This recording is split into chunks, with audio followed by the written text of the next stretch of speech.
Welcome to the 2021 Richmond Market Update. The big news right now is the new assessments that have just come out with increases to average home values of 13.7%. Now, 13.7% average increase. Average increase isn't the best metric, but that's the way it's being reported in the news. I'd like to know if that's accurate of what's really going on, but averages can be affected by a lot of things. That's why typically in the appraisal industry we use median values. But what affects home values in general, and especially average values? External factors like job loss or job creation. Lots of jobs being created in the general area. Environmental factors, not so much in that regard, but as development happen, that external forces, new commercial influences that might not be as appealing to the market as that property may have been before, now that it's being influenced, but also internal factors. And this is what I really want to focus on today. The fact that properties, as they're being remodeled, renovated, and new construction is happening, massive changes in home values can really start to happen.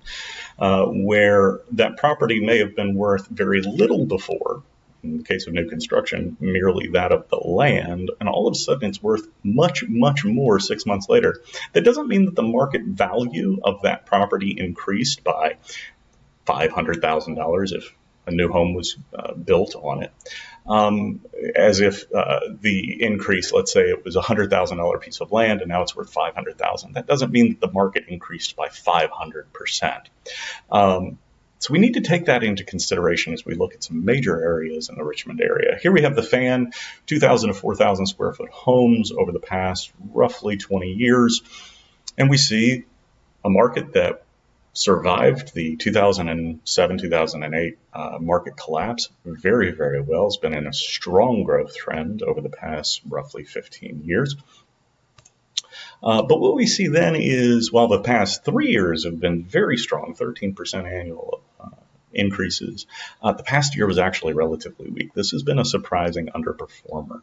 And actually the high end of the market and the low end of the market, kind of that 1,500 and below square foot, that 4,000 and above square feet, that's really been the weakest performing. Then we move on to another area, an area that is experiencing more of that remodeling, renovated, and new construction. Not a lot of new construction over in the fan, but far more in Church Hill and in our final area that we're going to look at in a moment. Again, an area that's been on a tear, but experienced a much stronger pullback after 2007 and 2008.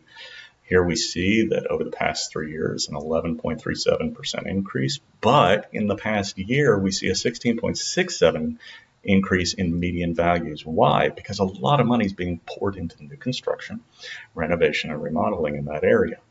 But not even as much as this one, the north side. You can't throw a rock in the north side without hitting someone with a construction helmet, which is good.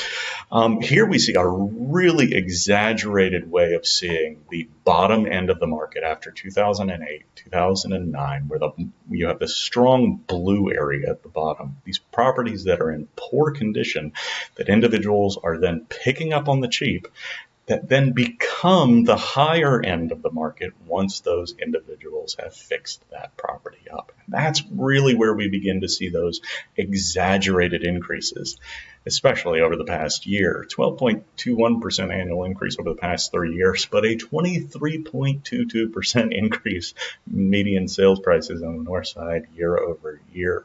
And all of this may have you saying, I live in one of those areas where lots of new construction is happening, and I think my assessment's overinflated. What do I do now? Great question.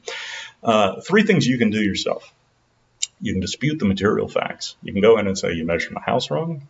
You've got the wrong bedroom count, the wrong bathroom count. You've got something wrong about my property. Or you could take pictures of condition issues. Maybe there's a lot of issues on the interior that doesn't show on the exterior. Take pictures, prove it.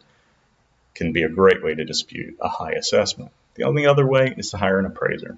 An appraiser is the only person in the state of Virginia that can set a market value on a home and therefore actually dispute the assessed value that the county or city assessor is coming to. So those are 2 great ways for you to dispute that if you think it's too high. And as always, we hope that you come back to rvavalues.com for all of your real estate education and staying up to the minute on market data. Thanks again.